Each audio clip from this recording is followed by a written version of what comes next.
Doctor Farooq Abdullah جی، یہ movie Kashmir files تو release ہو گیا، آپ کا ویوز کیا ہے اس میں؟ کیا ہو گیا اس کی؟ دیکھیے، سب سے بڑی بات تو یہ ہے کہ وہ بہت خراب وقت تھا، اور جو کشمیری پنتوں جو مصیبتیں آئی ہیں، ہمارا دل آج تک اس کے لیے رو رہا ہے۔ میرے بہت سے دوست کشمیری پنڈت ہیں، آج بھی ہیں، پہلے بھی تھے، اور کوئی کشمیری ایسا نہیں ہے جو ان کے لیے رو نہیں رہا ہے۔ وہ نہیں چاہتا کہ وہ یہاں نہیں آئیں، چاہتے ہیں کہ گھر آئیں، اپنے گھر میں رہیں، تب کشمیر پورا ہوگا۔ مگر افسوس 90 میں جو ہوا وہ ایک سازش تھی۔ اس سازش کو کس نے کیا؟ ایک کمیشن بٹھائیے، اس میں پتہ لگے گا کہ کون کون اس کے ذمہ وار ہیں۔ ضرور فاروق عبداللہ پہ ہاتھ اٹھائے جا رہے ہیں، انگلیاں اٹھائی جا رہی ہیں، فاروق عبداللہ اتنا ذمہ وار نہیں ہے۔ ذمہ وار وہ ہیں جو اس وقت دلی میں راج کر رہے تھے، وہ ہیں جنہوں نے یہاں پہ اس آدمی کو بھیجا تھا، جنہوں نے ان کو فیسیلیٹیٹ کیا یہاں سے لے جانے کے لیے۔ یہاں پہ افسوس سے مجھے یہ کہنا پڑتا ہے، یہاں کشمیری پنتوں نے بھی بڑی قیمت اس کی ادا کی ہے، یہاں کے سکھوں نے بھی کی ہے، یہاں کے مسلمانوں نے بھی کی ہے۔ میں سمجھتا ہوں اگر اس چیز کو سلجھانا ہے تو ہم نے دلوں کو جوڑنے کی بات کرنی ہے۔ اس فلم کو دل جوڑ نہیں رہی ہے، یہ فلم دلوں کو توڑ رہی ہے، اور سارے ملک میں ایک آگ لگا رہی ہے۔ اس آگ کو اگر ہم بجھائیں گے نہیں تو یہ آگ سارے دیش کو ایک دم شعلے کی طرح اڑا دے گی۔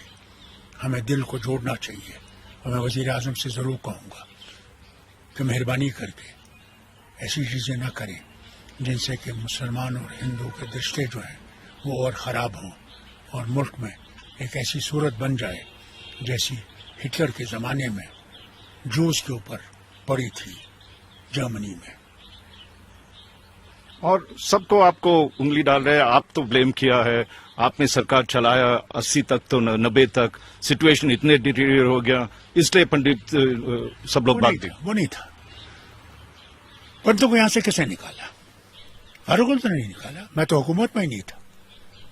اس وقت کی جو حکومت تھی اس کے یہاں کون تھے مکھیا؟ جگموہن جی تھے۔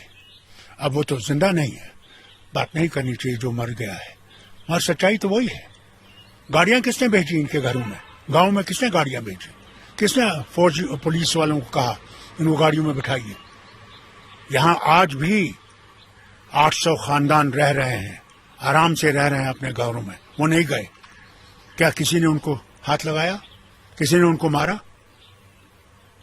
ابھی بنسی لال ہے پلوامہ کا، اس نے بیان دیا ہے کہ میں تو یہیں رہا، میں نہیں گیا، اور میں خوش ہوں کہ میں یہاں رہا ہوں۔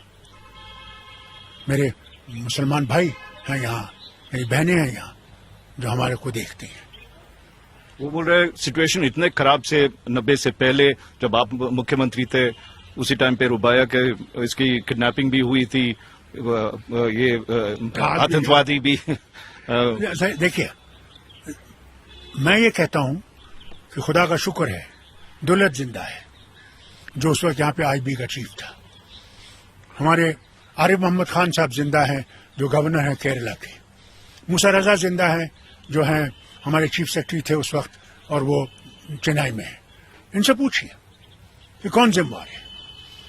اگر یہ لکھے گا ان کو کہ فاروق عبداللہ ذمہ وار ہے، میں تیار ہوں، مجھے جہاں بھی یہ چاہیں پھانسی دے دیں، مگر وہ کمیشن بٹھائیے جو یہ دیکھے گا کہ صحیح کون ہے، کس نے چٹھی سنگھ پورا کیا، کس نے ان کو یہاں سے نکالا، کس نے وہ ہماری بہنوں کا ریپ کیا کپواڑہ میں، کس نے گولیاں چلائیں جو مسجد سے لوگ نکل رہے تھے، وہ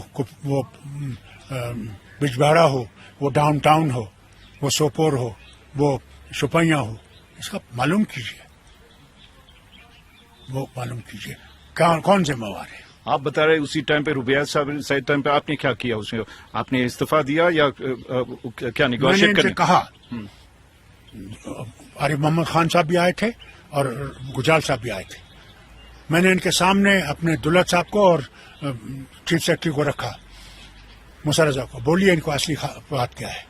میں نے ان سے کہا مت چھوڑیے ان کو، اگر آپ ان کو چھوڑیں گے تو پھر last nail of Indian coffin یہاں پہ ہوگا اور شروع ہو جائے گا آپ کے لیے مصیبت۔ نہیں مانا، جب جہاز لے گئے کندھار اور ان کو لے گئے یہاں سے وہ جو ہے ہمارے لوگوں کو 3 کو یہاں سے لے گئے، مسعود اظہر اور وہ دوسرے. میں نے ان سے کہا مت کریے، یہ مانا. میں نے سے کہا کیا ہم قربانی نہیں دے سکتے ملک کے لیے؟ کیا ہم اتنے کمزور ہیں؟ کیا ہم یہ برداشت نہیں کر سکتے؟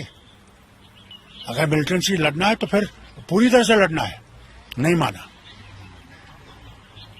بی جے پی کی سرکار تھی، انہیں جہاز میں گئے ان کو لے کر، اور میں نے ان سے کہا یہ آپ کے لیے ایک ایسے مصیبت کھڑی کرے گا جو آج تک ہم اس کو دیکھ رہے ہیں. آج یہ کہہ رہے ہیں 370 سے یہ ہوا ہے. میں ان سے پوچھتا ہوں 370 کو آج کتنے سال ہو گئے ختم ہوئے؟ کیا ملٹنسی ختم ہوئی؟ کیا آج بم نہیں پڑ رہے ہیں؟ کیا یہاں لوگ مارے نہیں جا رہے ہیں؟ وہ پولیس والے ہوں، وہ سٹیزنز ہوں، وہ ہندو ہو یا مسلمان ہو، نہیں مارے جا رہے ہیں؟ کیا بند ہوا؟ اگر یہ کہتے ہیں کہ کیا کشمیری پنڈت لائے انہوں نے؟ اگر یہ 8 سال سے حکومت کر رہے ہیں، کیا کشمیری پنڈت آیا کوئی ان کا؟ بلکہ ابھی جب وہ بندرو مارا گیا تھا یہاں پر، جتنے بھی یہاں امپلائی لائے گئے تھے منموہن سنگھ کی مہربانی سے اور عمر کی حکومت کی مہربانی سے، جب وہ یہاں لائے گئے تھے 24 گھنٹوں میں وہ یہاں سے بھاگ گئے واپس جموں. اب کی اتنی فوج یہاں پر ہے، پیراملٹری فورس ہے، سی آر پی ایف ہے، بی ایس ایف ہے. کیوں نہیں روک سکے؟ ان کے دلوں کو جوڑ سکے؟